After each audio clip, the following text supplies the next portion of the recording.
Baik, ini masih lanjutan berkaitan dengan patogen dingin, dan kita akan bahas ya, sebelumnya sudah bagaimana dingin ini bisa menyerang ke otot, ke sendi, dan juga nanti ke meridian. Nah, kita akan pahami bahwa ternyata dingin ini bisa menyerang secara langsung 3 organ. Menyerang secara langsung ini artinya apa? Menembus atau menerobos. Ya, jadi ini menembus atau menerobos. Apa yang ditembus dan diterobos? Perlindungan tubuh awal, yaitu adalah kulit, otot, dan si pertahanan di situ. Ternyata bisa ditembus langsung oleh dingin, sehingga dingin ini nanti bisa menyerang langsung sampai ke 3 organ. Nah, kita akan bahas 3 organ ini apa aja. Yang pertama ada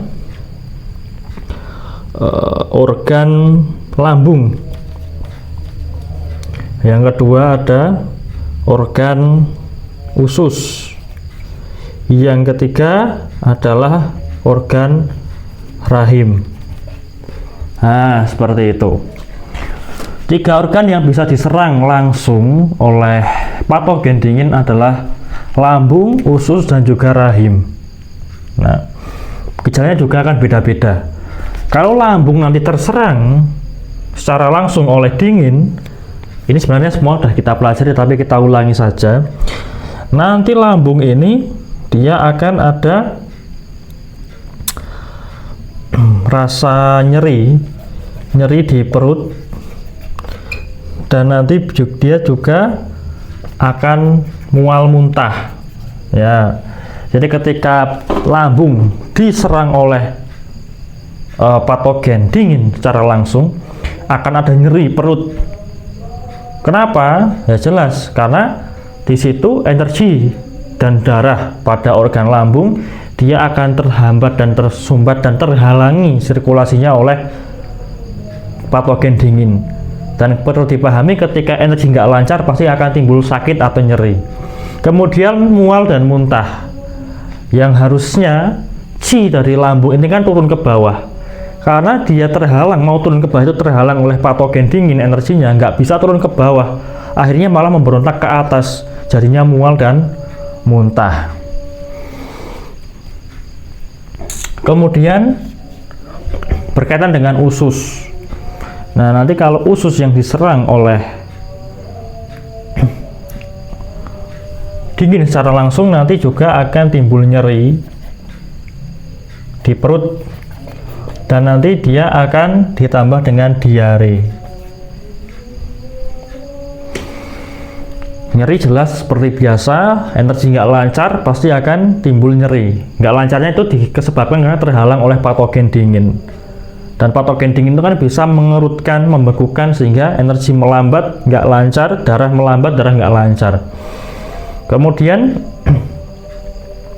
bisa timbul diare, ya, karena ketika ada dingin, energi panas, ya, energi panas itu kan berkurang, sedangkan energi yang atau energi panas itu kan ya digunakan untuk mengolah air, mengolah cairan, ya, kemudian untuk melaksanakan fungsi organ. Nah, di situ gagal atau melemah fungsinya sehingga jadi diare. Terlalu banyak air di dalam feses dan akan terlalu sering buang air besar. Dan biasanya ciri khas diarenya itu disertai oleh sakit. Kan ada diare yang nggak ketika mulus atau ketika buang air besar itu ada yang nggak sakit dan ada yang sakit. Nah, ketika ada dingin itu pasti ada nyeri atau pasti ada sakit diarenya itu. Sudah dia buang air berkali-kali, fesesnya encer, dia juga sakit perut sekali, parah sakitnya. Ya. Kemudian berkaitan dengan rahim.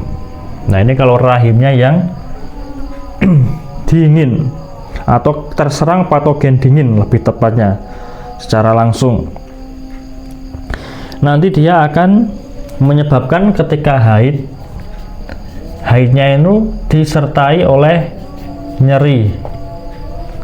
Ya. Haid yang kemudian disertai oleh nyeri. Jadi ketika terserang patogen dingin ke rahim, nanti ketika haid itu akan nyeri sekali. dan nanti nyerinya itu bisa membaik semuanya ini ya. Nyeri, ada nyeri itu semua akan membaik ketika dikasih penghangatan, dikasih infrared, dikasih air hangat, dikasih herbal yang hangat, kemudian nanti dimuksa dan sebagainya ya, seperti itu. Kemudian ini kan sudah ya di 3 organ, ada gejala pendampingnya di setiap organ. Ketika nanti terserang oleh dingin itu pasti ada kedinginan, dan nanti dia akan membaik dengan penghangatan.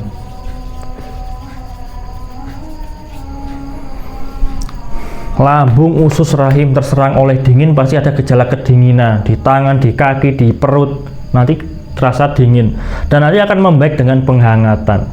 Penghangatannya bisa dimuksa.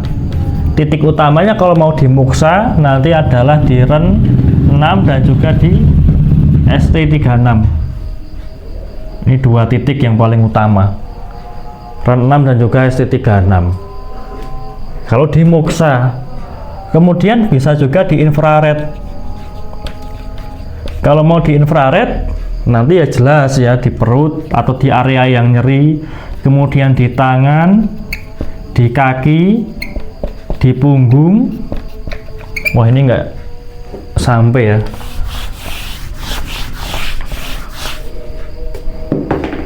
Perut, tangan, kaki, dan punggung. Ini secara umum seperti itu. Di perut di sini ya, samping kanan, samping kiri, bawah, atas, tengah, tangan, telapak, kaki, terutama mengarah ke KI 1, di punggung terutama nanti di bagian punggung bawah sama yang atas. Kalau yang atas nanti di samping belikat, kemudian kalau yang bawah di BL23 kanan kiri, dan di mingmennya nanti bisa di infrared. Kemudian muksa infrared bisa juga nanti dikasih botol hangat. Wah, itu ada azan, kita jeda dulu ya.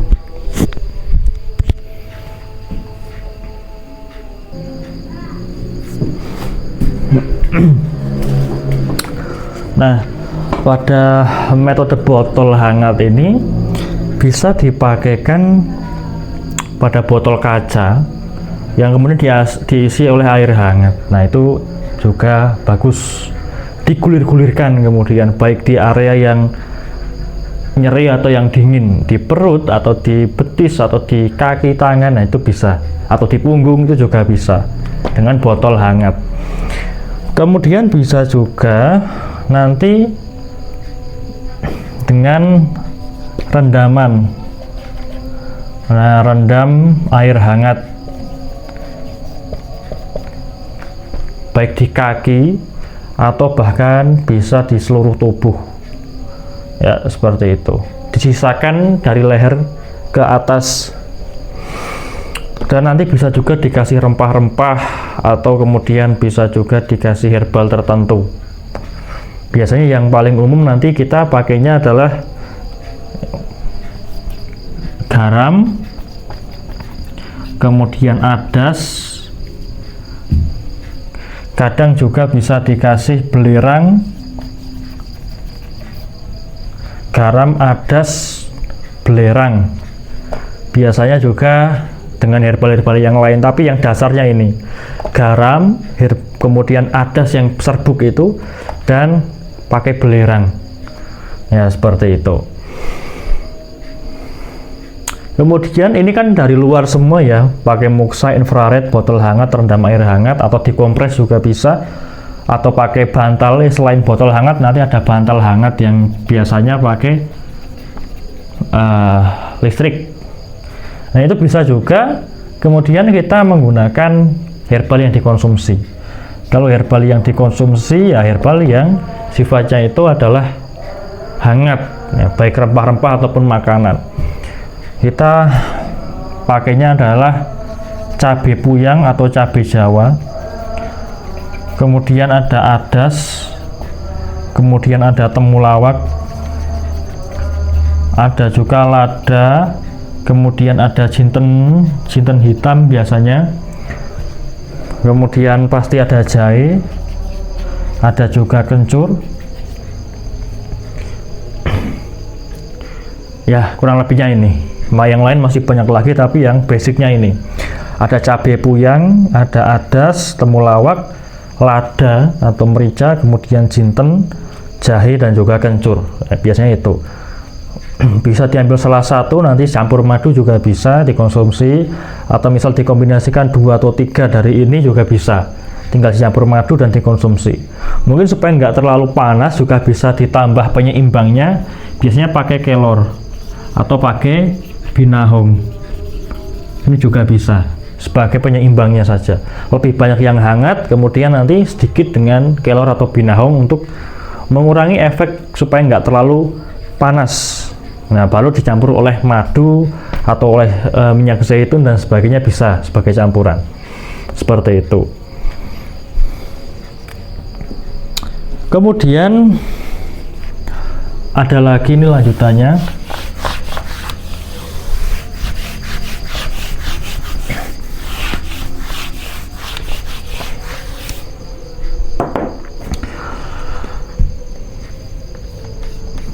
Di sini dijelaskan bahwa dingin sering berwujud di dalam pengeluaran zalir yang jernih dan encer. Nah, seperti itu. Zalir yang jernih dan encer.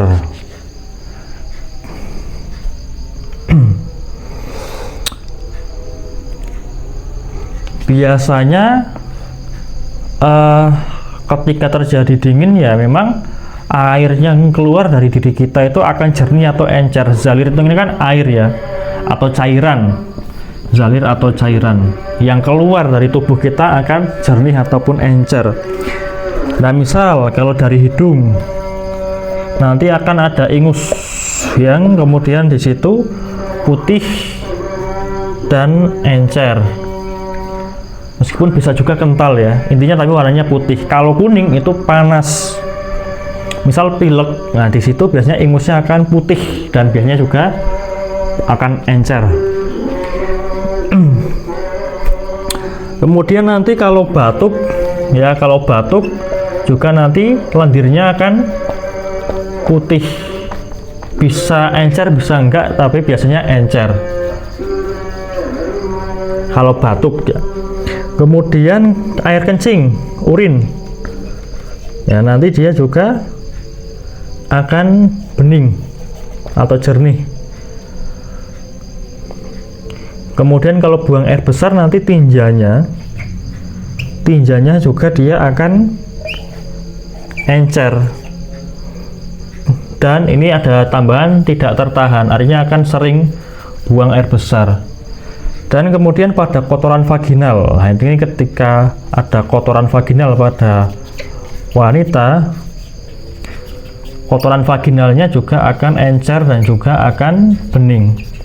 Nah, ini ciri khas adanya dingin, dilawankan dengan ciri khas adanya panas.